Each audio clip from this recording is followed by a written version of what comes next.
Hi buddies, welcome back. It's Anne-Sophie and today I'm going to show you how you can turn off the vibration on your Xiaomi Redmi Note 12 Pro. First of all, thank you to MySwoop for providing us with this phone today.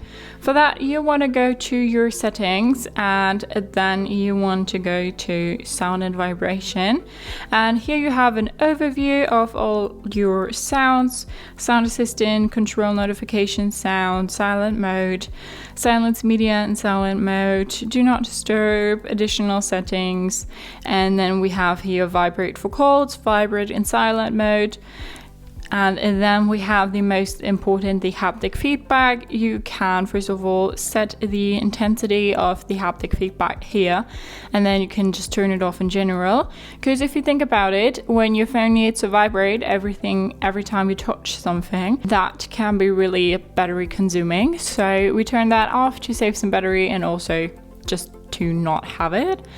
Yeah, so if you've done that, you can just go back and use your phone as normal.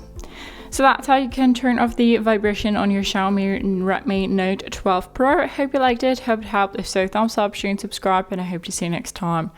Bye.